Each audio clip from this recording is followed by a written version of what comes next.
Volkswagen is sitting with a bit of a problem at the moment in South Africa, because with the advent of all the Chinese manufacturers making their way into South Africa, and with them having seemingly lower prices than what the legacy brands such as VW can afford, that leaves them with a bit of a problem. But what about this? The VW T-Cross. Is this the car that VW will be able to take a stance against all these new Chinese manufacturers? Hello, my name is Barrie Ferreira. Welcome back to my YouTube channel, and today I'll be doing a driving review of this, the Volkswagen T-Cross. So what is the T-Cross? Well, it's VW's B-segment compact SUV.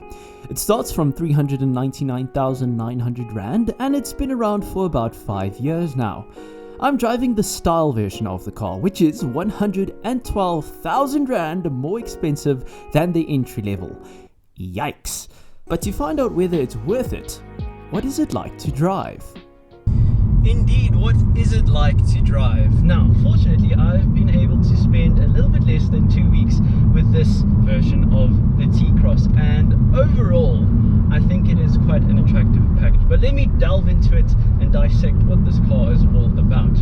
So let's first focus on the drive of the VW T-Cross. This, of course, is the style version of the car, and that means it's one level below the R line. So effectively, what I've realized looking at the spec sheet of the entire T-Cross range is that the only real difference from the base model, the 70 kilowatt version, to the R line is trim level and technology upgrades. For the rest of it, it's exactly the same engine, it's exactly the same engine output, including, of course, the DSG version of the entry-level T-Cross. Then you have the Life, the Style, and the R-Line. All those, bar the 70 kilowatt manual, are all the same in terms of the powertrain, suspension, etc. So that leaves with an interesting point that I'll get to at the end of the video.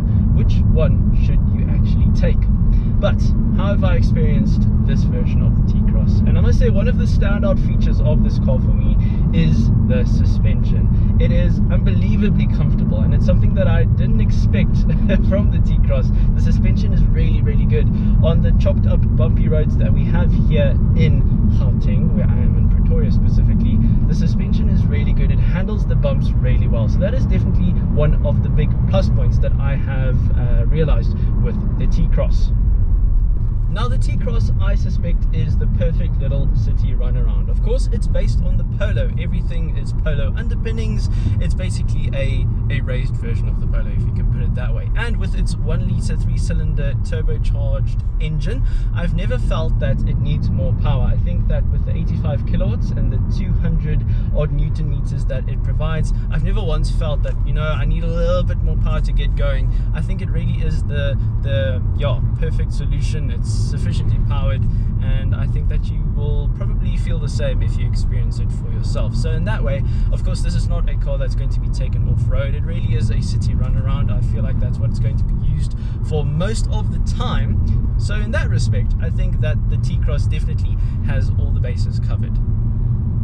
Now let's talk about the interior, and this is where it's going to differ depending on the type of T-Cross that you have. I haven't experienced any other version of the T-Cross, just the style that I'm in, but the interior in the style is really, really nice. I think, of course, it's not supposed to be a premium product as such. The nice faux leather, I'm not sure if it's real leather or not, steering wheel that you have is very nice. The fake carbon fiber, it's not really fake carbon fiber, it's like a carbon fiber imitation kind of thing. It's very nice. The touchscreen, everything is where you expect it to be. Everything is within reach of the driver. The touch sensitive climate control, it's not a button within the screen, which I'm so thankful for. Thank you, VW. Everything is where you expect it to be, and I think that in a car like this, that's really all you need. Of course, you've got your climate control, you've got your cruise control that you can play around with as well, your digital cluster, which is also really customizable. All the information that you really need is within this car, as a nice truck turns before me when the robot goes green. I think, yeah, I mean, all the information that you could possibly want is within view. Customizability within the cluster, from your fuel consumption, your entertainment that you can have here, your speed readouts, all those kind of things. It's all visible, and it's all pretty easy to customize as well. So a plus point for the T-Cross in that regard. In terms of the infotainment itself, you have got your Android Auto or Apple CarPlay, whichever device you use or choose to use. It's either wireless or you can connect your cable. I prefer to connect the cable. It's just a lot smoother when you do that. Of course, you've got the car's inbuilt navigation as well. You've got various controls like your car settings, your different driving modes that you have as well, such as your Eco, Normal, Sport. So lots of customizability. You've even got an individual mode here in the T-Cross, which doesn't do too much. You can change the type of steering that you want in that regard, but yeah, I mean, that's all changeable and everything. You've got your radio, you've got your car settings that you can play with as well. So lots of information, and considering this is the entry-level version of the SUV range in the VW stable, of course you've got the Tiguan, you've got the Touareg, you've got the Taigo as well that you can choose from. So this is the entry-level version, and for an entry-level car, this is, I think, more than sufficient in providing you with the technology. Of course, as you go lower down in the T-Cross range, of course you're going to get a little bit less technology to play with, but that is all what makes it more or less expensive, if I can put it that way.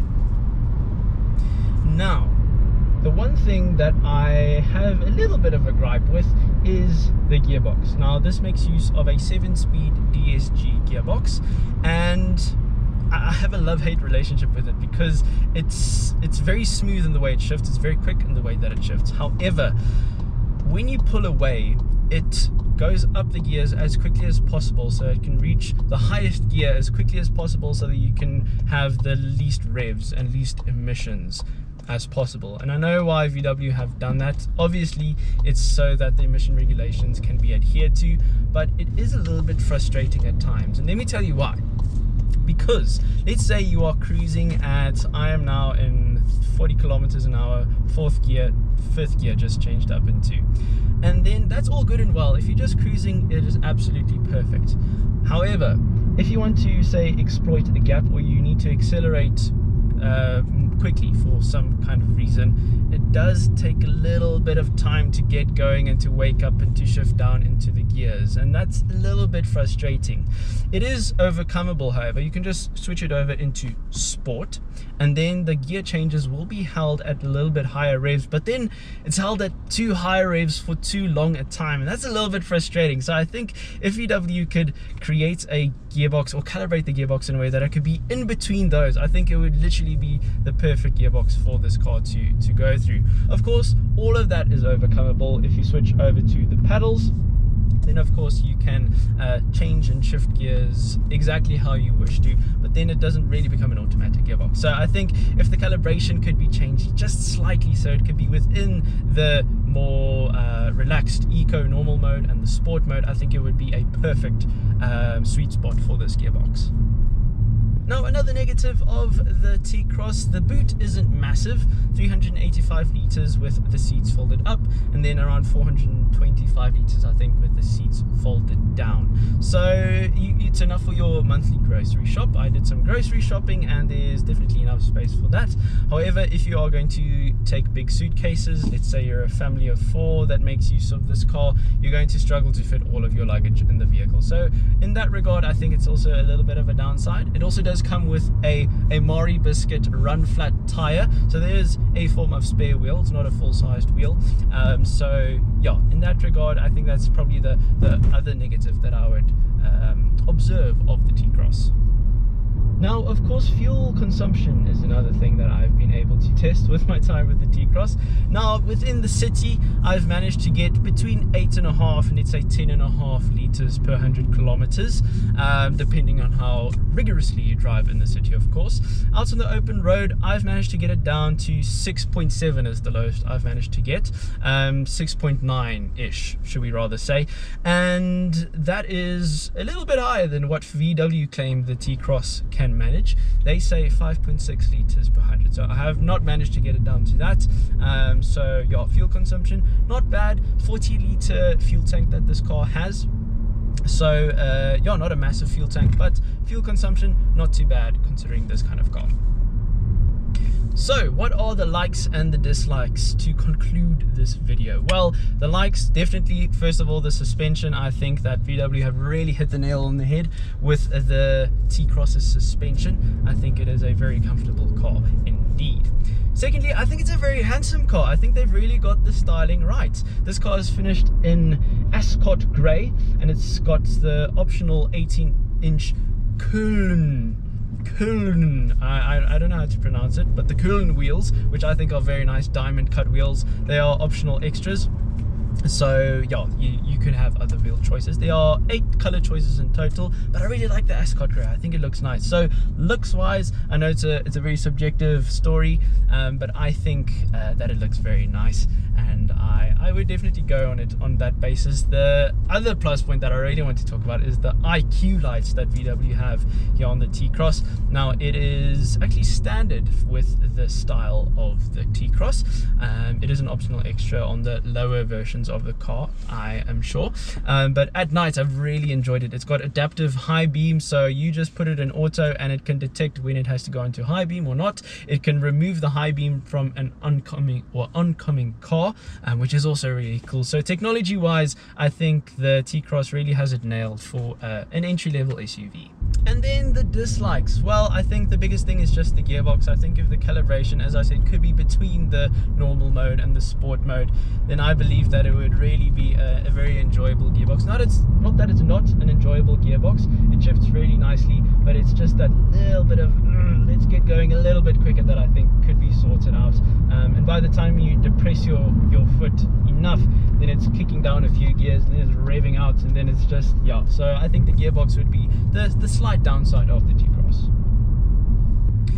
Now, that leaves the question that I stated in the beginning of the video. Should you consider the T-Cross when you consider the likes of the Chinese and the South Koreans that come in at a lower price point than this? And that is exactly what VW have tried to do with the entry-level base version of the T-Cross. It's priced at 399,900 Rand, aka 400,000 Rand, to try and take to try and be more competitive against the Chinese and the South Koreans, as well as Japan. The Mazda CX-3 is also a consideration over this car. But I believe, this is my opinion, and I haven't experienced a Chinese car for myself. I have just to go by all the other journalists that I have come into contact with. I believe that the legacy brands, the VWs, the Fords, the Mercedes, the Toyotas, etc., they are more expensive for a reason, and I believe that's down to the very little things: the overall quality of the car, the calibration of the vehicle, the touch of the fan switches here at the bottom, the touch of the window switches. All of that feels quality, and all of those little bits that could have felt plasticky rather, I believe that is the reason why lots of people do still consider something like this over the likes of a Chery Tiggo 4 Pro, for example. So of course this is the most expensive in its class, starting at 399,000 Rand. This car starts, the style, at 511,000 Rand. So a substantial price hike, and then the R-Line at about 543,000 Rand, I believe. And that means that, as far as I can tell, the only difference, as I stated earlier on, is trim levels and technology. If you're not after all the nice to haves, then I think this is a car to consider in terms of the base version. You have your 70 kilowatt manual version of this car, and I think that it is for sure a car to consider if you're about the quality, if you're after the quality. I think this is definitely something you should go and test drive, at least to experience for yourself. The T-Cross also comes with a 3-year 45,000 kilometer service plan, as well as a 3-year 120,000 kilometer warranty. Could it be better? I reckon so, particularly considering the massive service plans that the Chinese can offer. Another area for VW to try and offer more value then. Now, with all that being said, should you actually buy this car? So where does that leave us with the VW T-Cross? As far as I see it, I think VW isn't willing to sacrifice on quality or any of that kind of thing purely to get the price lower. Indeed, they introduced the base 70 kilowatt model to try and take the fight to the Chinese and the South Koreans. I still believe though that those who really trust in quality and trust in a long-standing South African brand such as VW, who of course manufacture their vehicles in South Africa, will still be looking at the T-Cross as opposed to the competition. I think people like to take comfort in a brand that they know as opposed to going to the Chinese route. On the other hand, I don't think price is necessarily an issue. Indeed, I asked someone from VW which is their most popular T-Cross model, and they said the R-Line. That's the most expensive version of the T-Cross. So I think perhaps there are two different kind of people who will be looking at the T-Cross. Those who don't mind spending the 540,000 Rand on the R-Line, but those who are still budget conscious and can't really afford much more than the 400,000 Rand that the base model is asking for. I think the T-Cross is still something you should definitely consider though. Go for a test drive, go and experience the VW quality and the cool suspension for yourself. Now, if you will excuse me though, I'm going to go and enjoy the last couple of hours I have left with the T-Cross.